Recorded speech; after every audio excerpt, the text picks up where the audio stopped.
This is Ritualist, a peculiar little shop in a peculiar little town. New Paltz is a small college town in the Hudson Valley, known for its eclectic hippie culture, partly from places like the one you see here. This is Dana Cooper, the owner of Ritualist. So our tagline here at Ritualist is part witch shop, part plant shop, all magic. And I think that's a good kind of summary of what we do.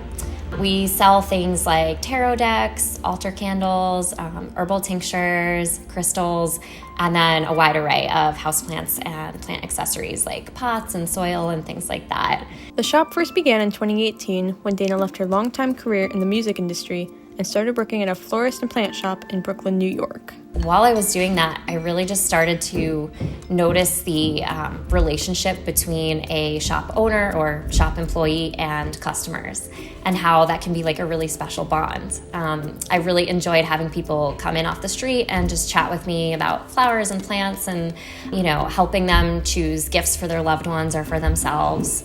The shop first opened online during the height of the pandemic in 2020 and opened its storefront the following April.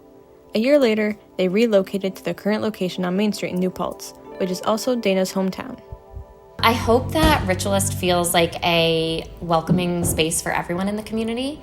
I try to make the shop as accessible as possible, meaning I want to feel approachable, and I want to welcome people in to kind of explore their curiosity and maybe interact with things that they don't have a ton of experience with. Throughout the last few years, the shop has made an incredible impact on the community. They host events such as aura photos and tarot card workshops, which help introduce people to the world of spirituality and get people familiar with her shop. The longest running event that we have is every other month we have an aura photo pop-up with a company called 12 Month Aura. And the aura photographer is a dear friend of mine, so it's really fun to have her here. She comes for the day every couple of months on either a Saturday or Sunday and sets up her camera, and she will take customers' photos and then do like an interpretation or a reading of the colors that show up and what they mean. She also chooses to source money for products from small businesses within the Hudson Valley. So, for example, we have candles made by Cave Glow Studio, which is based in Kingston. We carry tinctures from Fat of the Land Apothecary, which is in the Hudson Valley.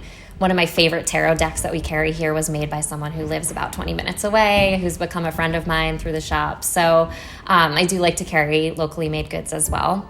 It feels like when someone's buying something here, they're supporting my small business, but they're also supporting probably 50 different other small businesses. Yeah, so it's really cool. Ritualist carries a variety of products such as houseplants, tarot cards, and crystals, each of which play different roles in each person's individual spirituality journey. Yeah, so to me, spirituality is a lot about connecting with your intuition and your own inner wisdom.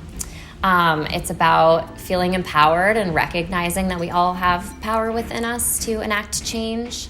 And with that, I think also comes the responsibility to, lift up not just yourself, but your communities and your neighbors and marginalized folks, especially, and people whose voices are often silenced. Each person's experience with spirituality is different and unique to them. Some people are more open to the idea, while others aren't as much. Overall, Dana encourages people of all beliefs to be open-minded to the idea of spirituality. I think the beautiful thing about spirituality and about witchcraft, which is a word that I personally like to use, and you don't have to, that's fine, is that there are no rules. There's no set of beliefs that you have to subscribe to. There's no specific practices you have to take part in. So it's not so much a belief system as it is just like a way of looking at the world and a way of carrying yourself through the world. We asked Dana to explain a little more about witchcraft. I know there's a lot of, misconceptions out there. People think, oh, it's evil, or you can't be spiritual and religious, or you can't be spiritual and whatever else you want to plug into that sentence. But I think, being spiritual can go hand in hand with any other identity or practice that you subscribe to or that you have. It's really for anybody and everybody that is curious and interested, as long as they are showing up with respect. And to me, a lot of spirituality and magic is found in the everyday, like the mundane, boring practices that a lot of us are already doing.